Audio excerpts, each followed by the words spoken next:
Merhaba arkadaşlar, kanalıma, mutfağıma, evime hoş geldiniz. Bugün sizler için sadece 2 malzeme ile gün içerisinde hem enerjik olmanızı sağlayacak, yağ yakımınızı hızlandıracak, ayrıca metabolizmanızda hızlı bir şekilde çalışıp kilo vermenize yardımcı olacak nefis bir kahve tarifim var. Bu tarifi yaptıktan sonra az önce de söylediğim gibi hiçbir şekilde tatlı krizleri yaşamayacaksınız. Gün içerisinde aç kalmadan güzelce, mutlu bir şekilde kilo verebileceksiniz. Kesinlikle tarifimi deneyenlerden tam not aldı. Instagram'da bu tarif gerçekten denenme ve paylaşılma rekorları kırdı. Bu tarifi deneyin ve ne kadar hızlı bir şekilde kilo verdiğinizi siz bile şaşıracaksınız. Beğenilerinizi, yorumlarınızı bekliyorum. Hemen yağ yakan, metabolizma hızlandıran kahve tarifimi paylaşmaya başlıyorum. Bir yandan keyif kahvenizi içip bir yandan da yağlarınızı yakmak, iştahınızı kesmek ve metabolizmanızı da hızlandırmak istiyorsanız kesinlikle doğru videodasınız. Şimdi 2 malzeme ile bizim gün boyunca yeme içme isteğimizi kesecek ve ayrıca da metabolizmamızı hızlandıracak kahve tarifimizi yapmaya başlayalım. Önce size malzemelerimi tanıtmak istiyorum. Birinci malzememiz tarçın. Biliyorsunuz tarçın diyet yaparken bizim vazgeçilmez gıdalarımızdan, ürünlerimizden bir tanesi. Çünkü tarçın özellikle ani gelen şeker krizlerini, bu tatlı çikolata yeme ihtiyaçlarını gideren yegane baharatlardan bir tanesi. Gün içerisinde yeterli miktarda tarçın alırsak kesinlikle bu ani gelen açlık krizlerine uyup diyetimizi bozmuyoruz. Bir diğer ürünümüz de tabii ki kahve. Kahve de yine aynı şekilde diyeti destekleyen çok güzel ürünlerimizden biri.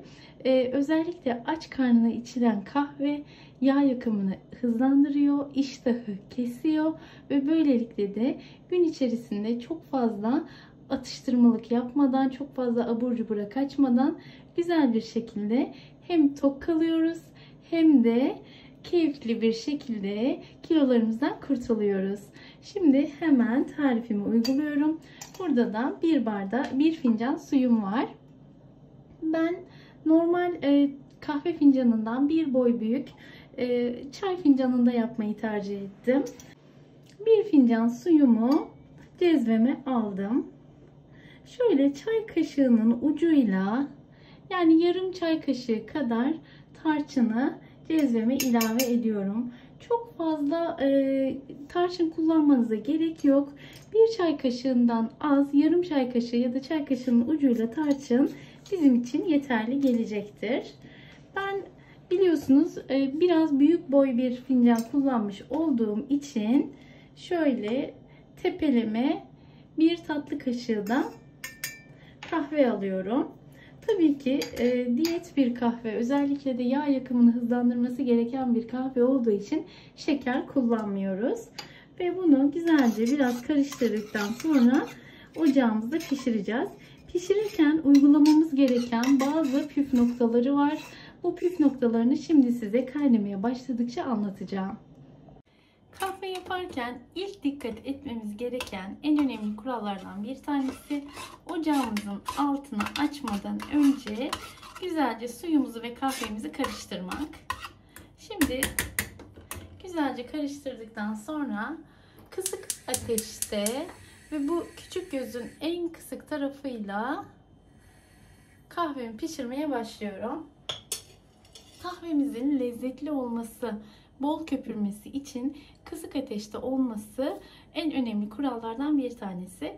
Bir diğer kural da kahvenin acı olmasını istemiyor isek, özellikle bu şekilde şekersiz kahvelerde acı bir tat olsun istemiyorsak, kahvemiz kenarlardan biraz kabarmaya başladıktan sonra, hafif kaynamaya başladıktan sonra ocaktan kahvemizi alıyoruz ve güzel bir şekilde fincanımıza aktarıyoruz. Çok fazla fongur fongur kaynatırsak bu sefer kahve acılığını verecek ve lezzetini de yitirecektir. Kahve yaparken benim en dikkat ettiğim kurallardan bir tanesi de bu. Çok fazla kaynatmıyorum. Kaynamaya başladığı zaman da hemen ocaktan alıyorum. Şimdi kısık ateşte güzelce tarçınlı kahvemin kaynamasını bekleyeceğim. Kahvem kaynamaya başladı. Gördüğünüz gibi çok fazla ocakta bekletmiyorum ve hemen fincanıma aktaracağım. Gün içerisinde bizi tok tutacak, sağlıkla ve aç kalmadan kilo vermemize yardımcı olacak kahvemiz artık hazır. Gördüğünüz gibi 2 malzeme ile kendimizi zorlamadan rahat bir şekilde kilo verebiliriz. Bence bu tarifi deneyin ve bana geri dönüşlerde bulunmayı unutmayın. Bir tarifin daha sonuna geldik. Mutlu günler, huzurlu günler, hoşça kalın.